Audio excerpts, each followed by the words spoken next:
Black shirt اور پتلون میں اس کا وجیح سراپا دیکھ کر کئی سیکنڈز کے لیے نگار کا دل دھڑکنا بھول گیا۔ اس نے جلدی سے کھڑکی کا پردہ چھوڑا۔ لبوں پر ایک بے معنی سی مسکراہٹ کھیل گئی۔ ایک تفاخر نے اس کے سارے وجود کو اپنی لپیٹ میں لے لیا۔ وہ ایک بار پھر ڈریسنگ کے آگے کھڑی ہو کر خود کو دیکھنے لگی۔ اماں جانی نے بڑے پرجوش انداز میں اس کا خیر مقدم کیا۔ مہرین بھائی کو کمرہ دکھاؤ نا تاکہ وہ فریش ہو جائے، پھر مل کر کھانا کھاتے ہیں، اماں جانی نے کہا اور مہرین شہیر کو لے کر کمرے میں چلی گئیں۔ ساتھ ساتھ گھر والوں کی خیر خیریت معلوم کرتی رہیں۔ تم فریش ہو کر آؤ، نگار سے کھانے پر ملاقات ہوگی، انہوں نے اسے چھیڑنے کے سے انداز میں کہا۔ اس نے مبہم سی مسکراہٹ کے ساتھ سر کو ہلکی سی جنجبش دی۔ بے ہوش تو نہیں ہو جاؤ گے؟ وہ شاید اس کے تاثرات جاننا چاہتی تھیں۔ بہت زیادہ خوبصورت ہے یا؟ وہ بیگ سے اپنے کپڑے نکالنے لگا۔ خوبصورت تو خیر سے وہ ہے ہی، تم دیکھو گے تو وجہ بے ہوشی سمجھ آ جائے گی۔ وہ اسے سوچتا چھوڑ کر نیچے چلی آئیں۔ وہ نہانے کے لیے چلا گیا۔ کچھ دیر بعد فریش ہو کر آف وائٹ شلوار قمیض پہنی، اپنی پسند کا پرفیوم نکال کر لگایا، ایک اچھٹتی ہوئی نگاہ شیشے سے خود پر ڈالی۔ بیسٹ آف لک، وہ ہاتھ رگڑتے ہوئے کمرے سے نکل گیا۔ آؤ بیٹا بیٹھو، اماں جانی نے عارف کے ساتھ والی نشست کی طرف اشارہ کیا، جس کے مقابل مہرین اور ان کے ساتھ نگار بیٹھی تھی۔ بلا ارادہ اس کی نظریں نگار سے جا ٹکرائیں اور اسی لمحے نگار کی نظریں بھی اس کی طرف اٹھیں۔ وہ جھینپ گئی، لیکن شاہر کو اپنے اعصاب پر کنٹرول تھا۔ کھانا شروع کرو یار، عارف نے چاول کی ڈش بڑھائی۔ کھانے کے دوران سب ادھر ادھر کی باتیں کرتے رہے اور نگار کو ان چند لمحوں میں پتہ نہیں کیا ہو گیا۔ سبھی ڈشز اس کی من پسند تھیں، لیکن کچھ بھی حلق سے نیچے نہیں اتر رہا تھا۔ نگار، کیا آج بھوک نہیں؟ مہرین شرارت سے بولی تو وہ گڑبڑا گئی۔ جی، بھوک تو زوروں کی لگ رہی تھی، مگر اس شخص نے 1 منٹ میں اس کی ساری حسیات کو مفلوج کر دیا۔ اپنے مذاق بن جانے کے ڈر سے اس نے چاول پلیٹ میں ڈالے اور سر جھکائے کھانے لگی۔ خود کو بے نیاز ظاہر کیا عارف اور اماں جی سے باتیں کرتا رہا، پھر جلد ہی کھانے سے ہاتھ کھینچ لیا۔ کچھ دیر رک کر اماں جانی نے خود ہی آرام کرنے کو کہا تو وہ کمرے میں چلا گیا۔ کھانے کے بعد مہرین برتن سمیٹ رہی تھی، جبکہ نگار اپنی عادت کے مطابق کوک پی رہی تھی۔ کیسے لگے میرے بھیا؟ مہرین نے اچانک پوچھا، اور جو وہ پچھلے 1 گھنٹے سے شاہر کی شخصیت کے خم و پیچ میں الجھی تھی، قدرے لاپرواہی کا مظاہرہ کرتے ہوئے بولی، میں نے ٹھیک سے دیکھا ہی نہیں۔ ٹھیک سے دیکھتی تو شاید زندہ نہ رہتی۔ اچھا، مہرین کے لہجے میں بے یقینی کے ساتھ تعجب تھا۔ اتنی دیر تو وہ تمہارے سامنے بیٹھا ہے؟ جی، اور انواع و اقسام کے کھانے بھی میرے سامنے موجود تھے، آپ کے بھائی اتنے اہم نہیں۔ وہ اٹھتے ہوئے بولی، مبادا مہرین اس کے چہرے پر لکھی تحریر نہ پڑھ لے۔ مہرین شاہر کے لیے گلاس میں دودھ ڈالنے لگی اور پھر شاہر کے کمرے میں چلی آئیں۔ میں دودھ لے کر آئی تھی، وہ گلاس سائڈ ٹیبل پر رکھتے ہوئے بولی۔ بے شک میں کافی تھک گیا ہوں، لیکن آپ کے کہنے کے مطابق بے ہوش ہونے کے بجائے نیندیں گوا چکا ہوں۔ وہ سمجھ تو گئیں، لیکن شرارت سے بولی، ہاں نگار ہے ہی خوبصورت، آنکھیں دیکھی ہیں، سیاہ گہری جھیل سی۔ شاہر نے سرخ ہوتی آنکھوں سے مہرین کو دیکھا۔ مہرین کا دل جیسے کسی نے مٹھی میں لے لیا۔ میں کچھ بھی نہیں کہہ سکتی شاہر، اور نہ تمہیں مجبور کروں گی کہ تم اپنی زندگی کسی ناپسندیدہ ہستی کے ساتھ گزارو۔ فیصلہ تمہارا ہوگا، تم چاہو تو منگنی توڑ سکتے ہو۔ وہ سنجیدہ ہو گئیں۔ کیا فیصلے کی گنجائش ہے آپی؟ اس کا لہجہ بے بس تھا۔ ہاں کیوں نہیں، زیادہ سے زیادہ عارف مجھے۔ آپی پلیز، شاہر نے مہرین کو کچھ کہنے سے روک دیا۔ یہ بات آپ کو اس وقت سوچنی چاہیے تھی جب رشتہ طے ہو رہا تھا۔ خیر اب آپ جائیں، مجھے آرام سے کچھ سوچنے دیں۔ شاہر الجھاؤ کا شکار تھا، اس لیے وہ مزید کچھ کہے بغیر وہاں سے چلی آئیں۔ صبح ناشتے کی میز پر بھی پرتکلف انتظام تھا۔ حلوہ، پوری، فرینچ ٹوسٹ، آملیٹ، ابلے ہوئے انڈے، غرض ہر چیز رکھی گئی کہ داماد صاحب جو چیز چاہیں پسند سے نوش فرمائیں۔ شاہر کے میز پر آنے سے پہلے ہی نگار کئی پوریاں صاف کر چکی تھی۔ شاہر نے ایک ابلا ہوا انڈا اور سلائس لے کر اپنا ناشتہ شروع کیا۔ اماں جانی کے بے حد اصرار پر بھی اس نے پوری نہیں کھائی۔ نگار، شاہر کو چائے بنا دو، عارف بھائی نے کہا تو وہ چائے بنانے لگی۔ مہرین سعدی کو ناشتہ کروا رہی تھی۔ 1 سال کا کب ہوگا یہ؟ شاہر نے سعدی کی گال چھوتے ہوئے پوچھا۔ 9 ستمبر کو۔ تم یہیں پر ہوگے نا؟ مہرین نے بتاتے ہوئے پوچھا۔ جی، ممی پاپا کے آنے تک یہیں پر ہوں، شاہر نے بتایا۔ اچھی بات ہے، جی بھر کر پاکستان دیکھو۔ اماں جانی خوش ہو گئیں۔ صبح میرا دل چاہ رہا تھا جاگنگ پر جانے کو۔ عادت ہے نا؟ یہاں کوئی نزدیک پارک ہے؟ شاہر نے پوچھا تو نگار کا دل باہر آنے لگا۔ جاگنگ؟ جیسے یہ تیر اس کی طرف اچھالا گیا ہے۔ ہاں، بالکل نزدیک ہی ہے۔ تم مجھے بتا دیتے، میں خود چلتی تمہارے ساتھ۔ چلو، کل سے جگا دوں گی۔ مہرین نے نگار کی طرف دیکھ کر جواب دیا۔ سب ادھر ادھر ہوئے تو مہرین شاہر کے پاس آ گئیں۔ کیا ضرورت تھی نگار کے سامنے جاگنگ والی بات کرنے کو؟ وہ سمجھ رہی ہوگی مجھے سنایا ہے۔ مہرین خفا تھی۔ فار گاڈ سے کاپی، جاگنگ اور جم جانا میری عادت ہے، بلکہ 2-2.5 مہینے میں یہاں پر ہوں، اس لیے جم بھی جوائن کر لوں گا۔ وہ اخبار ایک طرف رکھ کر کھڑا ہوا۔ سعدی کہاں ہے؟ باہر لان میں، نگار کے پاس، مہرین نے بتایا تو اس نے بیرونی دروازے کی طرف قدم بڑھا دیے۔ لان میں رکھی لکڑی کی کرسی پر بیٹھی وہ نمکو کھا رہی تھی۔ اسے اندازہ ہی نہیں ہوا اور وہ اس کے بالکل سامنے آ موجود ہوا۔ ہیلو بھتیجے۔ وہ چونکی، یکدم نظریں جھک گئیں۔ سعدی کا ہاتھ چھوڑ دیا۔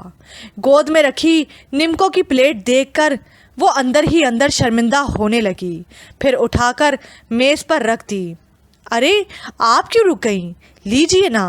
نگار کے ہاتھ میں جو نمکو تھی وہ بھی پلیٹ میں واپس رکھی تو شاہر نے فوراً کہا اور خود سعدی کو گود میں لے کر لاٹ کرنے لگا۔